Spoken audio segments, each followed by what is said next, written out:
I saw Bailey in heaven. My golden retriever who died 3 years ago was standing right there, bathed in light so pure it made earthly sunlight look grey. And then Jesus turned to me and said something that completely shattered everything I thought I knew about why God created animals. What he revealed changed my understanding of divine love forever. My name is Priya Mehta, and before my death, I spent 12 years as a veterinary oncologist. I held thousands of animals in their final moments. I watched families say goodbye to their companions. I became an expert in grief, in that specific devastation that only pet loss brings. But I never believed animals had souls. How could I? My medical training taught me to see biology, not spirituality. Dogs were dogs, cats were cats. Beautiful creatures, yes, worthy of love and excellent care, absolutely. But eternal beings with divine purpose? That seemed like wishful thinking from grieving owners who couldn't let go. Bailey was different for me, though. I adopted her when she was 8 weeks old, this tiny ball of golden fur with eyes that seemed to understand everything. She was with me through my divorce, through my mother's battle with cancer, through the nights when I came home from euthanizing someone's beloved companion and sobbed into her neck while she pressed against me, steady and warm and impossibly knowing. She had this way of resting her chin on my knee whenever I was sad, her dark eyes locked on mine like she was saying, "I'm here, I'm not leaving you." When Bailey got bone cancer at age 11, the irony crushed me. I was a veterinary oncologist who couldn't save my own dog. I tried everything: surgery, chemotherapy, experimental treatments. But cancer doesn't care about your credentials or your desperation. I was there when they gave her the injection. I held her. I felt her heartbeat slow and stop against my chest. And in that moment, I remember thinking, is this it? Is she just gone? Does all that love, all that loyalty, all that inexplicable understanding just disappear into nothing? I became obsessed with the question, do animals have souls? I read everything: philosophy, theology, near-death experience accounts. Most religious texts were frustratingly vague. Some said animals were mere tools for human use. Others hinted at something more but never committed. I wanted answers.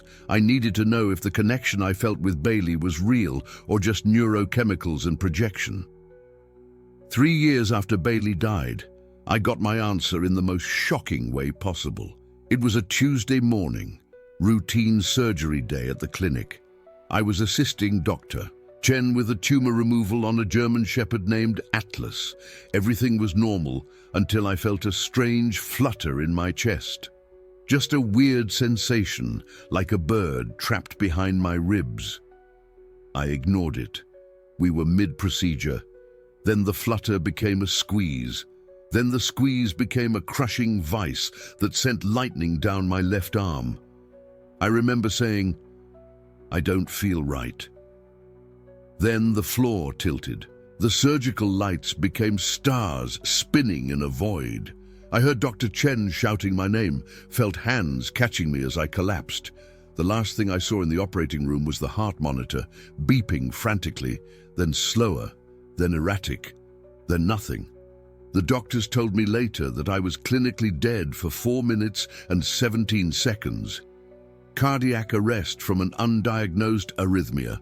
They shocked me 3 times before my heart restarted, but during those 4 minutes and 17 seconds, I wasn't in that operating room. The transition was instant and complete. One moment, crushing chest pain and chaos. The next moment, weightlessness, silence, and then light. Not the harsh fluorescent lights of the surgical suite. This was different. This light had presence. It had warmth. It felt alive, almost intelligent, wrapping around me like I was being held by existence itself. Colors I'd never seen before swirled through the brightness, shades that don't exist in our visible spectrum, but somehow my mind could suddenly perceive. Deep purples that tasted like mercy, golds that sang with frequencies I felt in my chest. I looked down and saw my hands, but they weren't quite solid. more like they were made of concentrated starlight, slightly transparent, radiating gentle luminescence. I felt no pain, no fear. For the first time since Bailey died, maybe for the first time in my entire adult life, I felt complete peace. The environment around me resolved slowly, like an image developing in a photograph. I was standing in a meadow that seemed to stretch forever, covered in grass that glowed faintly silver blue. The sky above wasn't quite sky, more like aurora borealis frozen in a dome of shifting emerald and sapphire. There were structures in the distance, buildings made of crystalline light that chimed softly in a breeze I couldn't quite feel. Everything thrummed with life in a way Earth never did, like reality itself was breathing, conscious, aware. And then I heard it, a sound I never thought I'd hear again, the distinctive jingle of Bailey's collar. I turned, and there she was, my Bailey. But not the sick, thin, limping dog I'd said goodbye to. This was Bailey in her prime, golden coat gleaming, tail wagging with that full-body wiggle she used to do when I came home. Her eyes, those impossibly knowing dark eyes, locked onto mine, and she bounded toward me with pure, unfiltered joy. She jumped up, paws on my chest, exactly like she used to, and I felt her, solid, real, warm. I buried my face in her neck and she smelled like sunshine and honey and home. I sobbed into her fur. 3 years of grief pouring out in great heaving waves. She pressed against me, steady and warm, just like always, just like she promised with every moment of her earthly life. "You're here," I whispered. "You're real. You're eternal." But Bailey wasn't alone. What I saw next made me question everything I thought I understood about creation. Other animals appeared in the meadow, hundreds of them. Dogs, cats, horses, birds, species I recognized from my veterinary work and species I'd never seen, creatures that might have existed in Earth's ancient past or perhaps in other worlds entirely. They moved together in harmony, playing, resting, existing in perfect peace, and every single one radiated that same quality of consciousness I'd seen in Bailey, not just alive, but aware, present, eternal. A rabbit hopped past us, paused, looked directly at me with eyes that held unmistakable intelligence and compassion, then continued on its way. A massive tiger, beautiful and terrifying, walked by without threat, its striped coat shimmering within a light. A parrot landed on a nearby crystalline structure and sang in notes that formed words I somehow understood. Though they weren't English or any human language, this wasn't random. This wasn't background scenery. These were beings with purpose, with presence, with the same eternal spark I'd always associated only with humans. And then the light around me intensified. I felt a presence approaching that was so fundamentally different from anything else that every part of my being recognized it instantly. The air itself seemed to hold its breath. The meadow grew brighter, colors deepening and expanding. Bailey sat beside me, perfectly calm, tail still wagging gently, and he appeared. I can't explain how I knew it was Jesus. There was no announcement, no introduction, but the knowing was absolute, cellular, undeniable. He radiated love so intense it should have been painful, but instead felt like coming home after a lifetime of wandering. His form was both completely human and somehow more than human, like he contained multitudes, all possibilities, the answer to every question ever asked. His eyes held the entire universe, galaxies swirled in their depths. When he looked at me, I felt completely seen, completely known, every secret thought and hidden shame and desperate question laid bare. And instead of judgment, there was only compassion, only understanding, only perfect, overwhelming love. "Priya," he said, and my name in his voice was the most beautiful sound I'd ever heard. "You've carried such heavy questions." I couldn't speak, could barely think. Bailey leaned against my leg, grounding me.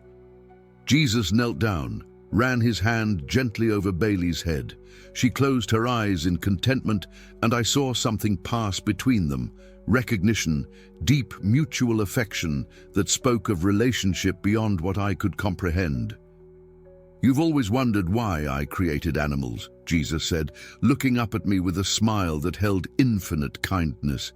"You've asked if they have souls, if the love you shared with Bailey was real or merely biological programming." I nodded, tears streaming down my face. He stood, gestured to the meadow around us, to the countless creatures moving in joy and purpose. "Let me show you something, Priya. Let me reveal a truth that will change how you understand my Father's heart." The environment began to shift. The meadow transformed. The light intensified, and I felt reality itself preparing to reveal something profound. Bailey stayed pressed against me, her presence anchoring me as the scene around us morphed into something new. "What you're about to witness," Jesus said, his voice resonating through every particle of my being, "is why every sparrow that falls is seen. Why every creature I spoke into existence carries eternal significance. Why the bond between you and Bailey was never just biology." I held my breath. The transformation accelerated, and what I saw next showed me the profound, beautiful truth about why God created our beloved companions, a truth so stunning I never could have imagined it in my earthly life. His voice wasn't what I expected. It didn't boom from above or echo through some celestial cathedral. It was gentle, almost conversational, like a dear friend speaking directly into my heart. And in that moment, standing in that field of impossible light with Bailey running circles of pure joy around my legs, Jesus spoke directly to the question that had haunted me since the day I held her as she slipped away. "Do you know why she's here, Priya?" I couldn't answer. My throat was too tight, my chest too full of something between 3 years of grief and overwhelming relief. Bailey kept nudging my hand with her nose, that familiar gesture she'd done 10,000 times during her life on Earth, and I kept thinking, this has to be real, because nothing in my imagination could ever capture this perfectly. "She has a job," he said, and I watched as the landscape around us seemed to respond to his words, the light intensifying, the air itself humming with significance. "They all do. Every creature you loved, every animal that gave you comfort, every pet that taught you what unconditional love feels like. They're not here as a reward for you. They're here because they have sacred work to do." The words landed in my chest like a key, turning in a lock I didn't know existed. All those years of questioning, all those guilt-ridden nights, wondering if I was ridiculous for mourning a dog as deeply as I would a person. All those moments when colleagues told me it was just a pet, and I felt ashamed for my grief. All of it dissolved in an instant. "What job?"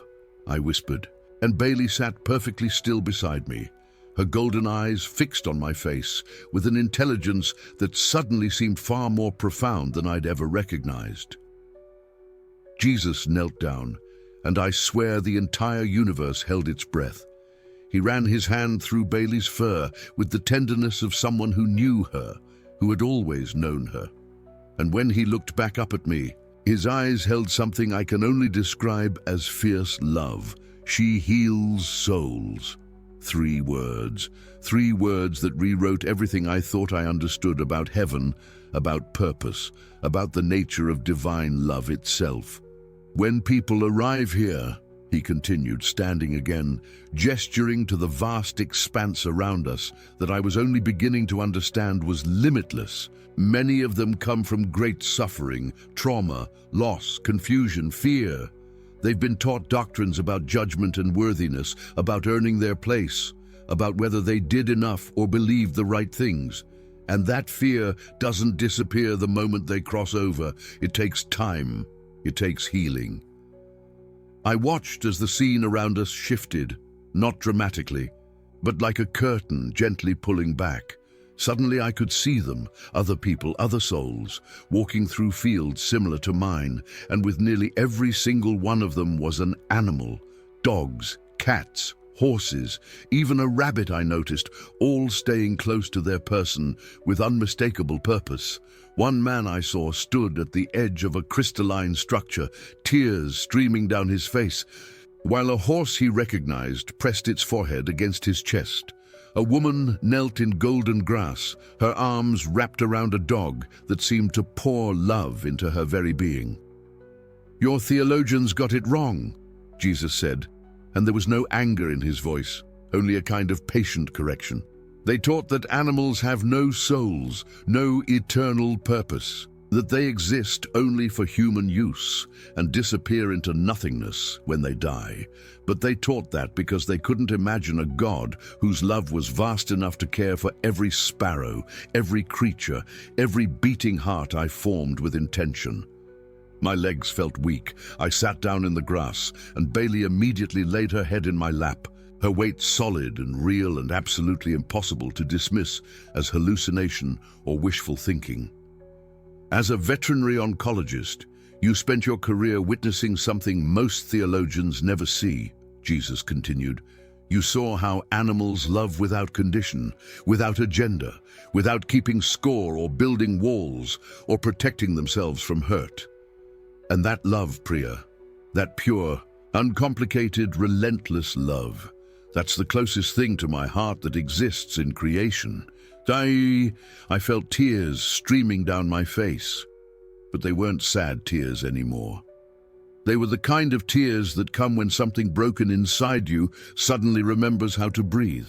So when souls arrive here carrying all their human wounds, their shame, their doubt, their fear that they're not enough, who better to begin their healing than creatures who never learned how to withhold love in the first place?" I looked down at Bailey, remembering every moment she'd sensed my sadness before I even acknowledged it myself. Every time she'd pressed against my legs during my difficult divorce, not because she understood the specifics, but because she knew I was broken. Every morning she'd greeted me like I was the most important being in the universe, even on days when I could barely get out of bed. Every evening after I'd come home from saying goodbye to someone's beloved companion, she'd simply sat with me in my grief. She wasn't just comforting me, I said slowly, understanding blooming like sunrise. She was training for this. Jesus' smile could have lit entire galaxies. She was doing both. Every moment of love she gave you, every time she chose presence over everything else, every time she forgave instantly and loved fiercely. She was reflecting my nature, and she was becoming exactly who she was created to be. The theological implications hit me like a wave. Everything I'd been taught in Sunday school, every sermon about humanity's unique role, every doctrine that placed animals somewhere below humans in God's hierarchy of concern. It wasn't that it was completely wrong, it was just catastrophically incomplete. You created them on purpose, I said, and it wasn't a question, not as accessories to human life, as partners in your work. I created everything on purpose, he corrected gently. The mistake your teachers made was assuming that purpose had to look like human purpose. That value had to be measured in human terms. But a dog doesn't need to build cathedrals or write theology to have sacred worth. A cat doesn't need to plant churches or compose hymns to serve my kingdom. They do exactly what they were designed to do. They love without hesitation. They live fully present, and they show you what I look like when all the religious complexity is stripped away. I thought about every Christian who'd ever dismissed my grief over Bailey, every person at conferences who'd quoted, "It's just a dog," like that, settled something final. Every theology book gathering dust in my office that relegated animals to the category of soulless resources. "They're going to call me crazy if I tell them this," I said. "They called me crazy too," he replied, and there was humor in his voice. "They still do, but truth doesn't need universal acceptance to remain true, and you didn't come here to convince anyone. You came here to receive what you needed, the knowledge that your love for her wasn't foolish, that your grief wasn't excessive, that the bond you shared was exactly as sacred as it felt." Bailey stood up, shaking her entire body with joy. And I remembered that exact same motion from 1,000 walks through the park, but now I saw it differently. I saw the divine purpose woven into every fiber of her being, every cell, every moment of her existence on earth and now in eternity. "So right now," I asked, my voice steadier, "while we're talking, she's supposed to be doing this? Healing someone?"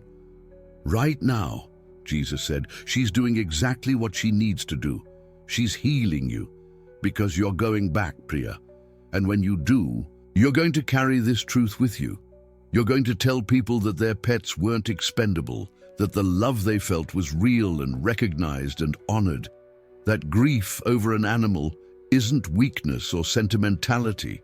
It's the appropriate response to losing a genuine relationship that mattered in my eyes." The reality of his words sank in slowly. I was going back. This wasn't permanent death.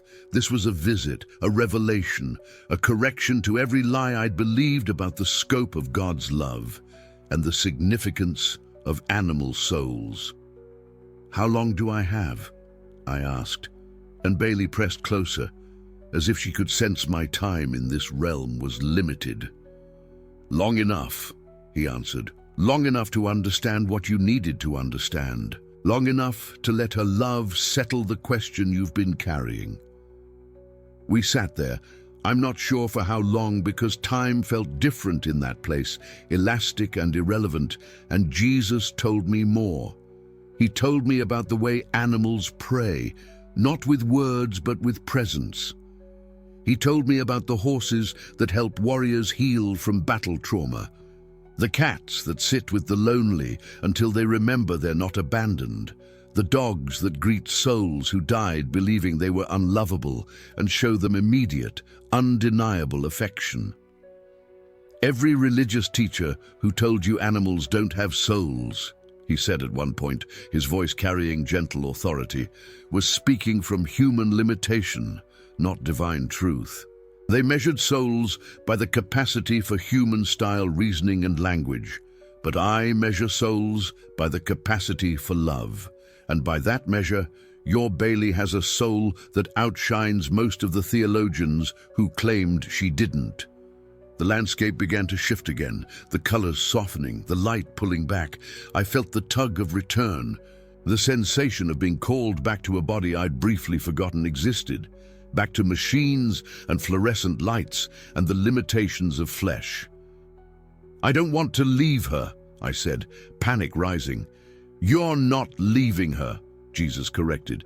"You're continuing the work you started together. She loved you so well in life that she prepared you to understand this truth. Now you get to love others so well that they start to question the lies they've believed about my character." Bailey licked my face one final time, her tongue warm and wet and absolutely real, and I heard Jesus's final words as the light began to overwhelm everything. "She's not gone, Priya. She never was. She's just doing what she was always meant to do, showing you what I look like." I woke up in a hospital room with fluorescent lights buzzing overhead and the steady beep of machines tracking my heartbeat. The cardiac arrest seemed like it happened a lifetime ago, yet also like seconds. The doctors told me they'd never seen anything like my recovery. 4 minutes and 17 seconds without a heartbeat, multiple shocks with the defibrillator, and I was coming back with perfect clarity. My body ached, my chest felt like I'd been struck by lightning, but none of that mattered. I was carrying something back with me that was worth more than any physical healing. I knew the truth now. Not the sanitized, limited truth I'd been taught in veterinary school and church, but the vast, generous, almost reckless truth of a God whose love extends to every creature, every heartbeat, every bond formed in genuine affection. The grief over Bailey didn't disappear. I'm not going to lie and tell you I stopped missing her, or that losing her stopped being painful, but it transformed. Instead of feeling like a wound that proved I'd loved something I shouldn't have, it became evidence of something sacred. It became proof that I'd participated in exactly the kind of relationship God designed from the beginning, one where love was given freely, received fully, and honored eternally. When I finally left the hospital 3 days later, the first thing I did was go to Bailey's grave in the backyard. I knelt in the grass, placed my hand on the small stone marker, and I talked to her like I knew she could hear me. Because now I knew she could, not because her physical ears were somehow tuned to earthly frequencies from heaven, but because the bond we shared wasn't dependent on proximity or even on both of us being in the same realm of existence. It was woven into the fabric of reality itself, recognized and sustained by the God who thought dogs into existence in the first place. If you've lost a pet and felt guilty for crying, listen to me. If you've mourned an animal and had people tell you it's excessive, hear this truth. If you've questioned whether God cares about the creatures you love, let me settle it for you right now. He cares. He cares so deeply that he designed them with purpose. He cares so profoundly that he gave them work to do in eternity. He cares so completely that the love you felt wasn't one-sided sentiment. It was participation in divine design. Your grief is valid. Your love was real. And the pet you can't stop missing isn't gone. They're doing exactly what they were created to do, loving without limit, healing without hesitation, and reflecting the heart of a God who never ever called them expendable. I don't know what happens when you die. I can't give you a systematic theology of animal souls that fits neatly into denominational doctrine. But I can tell you what I saw, what I heard, and what I now know with certainty that bypasses all intellectual debate.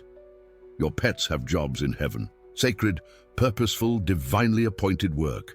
And the love you shared with them wasn't a distraction from spiritual truth. It was the most direct experience of spiritual truth most of us ever encounter on earth. God's love is so vast, so intentional, so utterly beyond our carefully constructed limitations that he doesn't just tolerate your affection for animals. He designed it. He celebrates it. He uses it to show you what he's like when all the religious performance is stripped away and only the raw, uncomplicated truth remains. So tell me in the comments below about the pet you can't wait to see again. Tell me their name. Tell me what they taught you about love. Tell me how they changed you, because those stories aren't trivial. They're testimonies. They're evidence of a God whose care extends to every creature, every bond, every beat of love that happens anywhere in his creation. And if you've been carrying shame for grieving too deeply or loving too much, let it go right now. Let it fall away like chains that never had any right to bind you in the first place. Your love was seen, your grief is honored, and the reunion waiting for you is more real, more certain, and more beautiful than any doctrine that tried to convince you otherwise. That's what Jesus showed me. That's what Bailey confirmed. And that's the truth I'll carry until the day I see them both again, not as a hope or a wish or a comforting fantasy, but as a promise from the mouth of love himself.